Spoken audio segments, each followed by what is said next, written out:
Hello friends, welcome again. अब discuss करेंगे either और केस और नीदर नॉर केस का टाइप थर्ड प्रॉब्लम, जो कि लास्ट भी है। तीन तरह के ही टाइप्स के अंदर हो सकते हैं, दो तरह के हम पढ़ चुके हैं, ये लास्ट टाइप है। इसमें हम देखते हैं क्या होता है। हमें स्टेटमेंट में जो रिलेशन दे रखा है वो ए क्यू आर एच जे इनके बीच में दे रखा है। इन कंक्लूजन में किसके बीच में रिलेशनशिप पूछ रहा है? ए और एम के बीच में, ए और एम के बीच में। तो रिलेशन दिया तो उसने ए क्यू आर एच जे के बीच में, लेकिन पूछ रहा है ए और एम के बीच में। तो हम कैसे करेंगे इसको सॉल्व? वही सबसे पहले कंडीशन है हमारे पास, both conclusions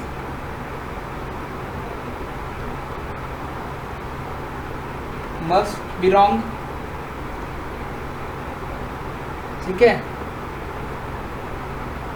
both element same,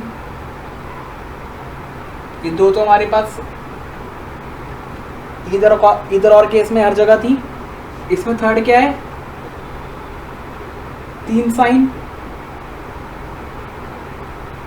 three science element के बीच में, और फोर्थ है इसमें भी अपोजिट साइन। ये टाइप थर्ड एक टाइप सेकंड का ही पार्ट है, लेकिन इसके अंदर क्योंकि एलिमेंट हमारे पास स्टेटमेंट में होता नहीं है, तो कई बार बच्चे कंफ्यूज कर जाते हैं कि ये तो गलत लिखा हुआ है या मिसप्रिंट है या जो भी है, लेकिन ये एक टाइप है। इसमें क्या होता है? Both conclusion must be wrong. Conclusion wrong कैसे होंगे? हमें ए क्यू आर एच जे के बारे में तो पता है, इनके बीच में तो हम रिलेशनशिप निकाल सकते हैं।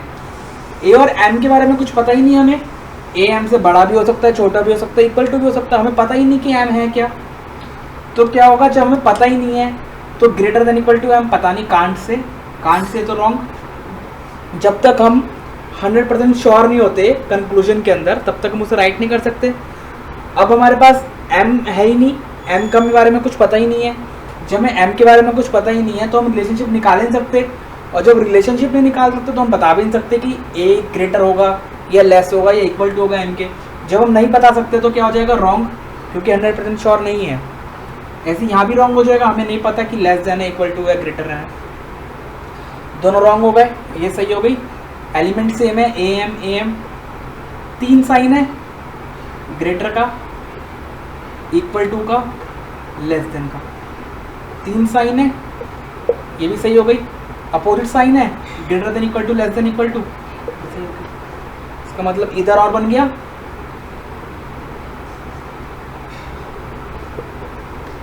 ऐसे इसके अंदर Q एंड टी जे, इन चारों के बीच में रिलेशनशिप दे रखा था।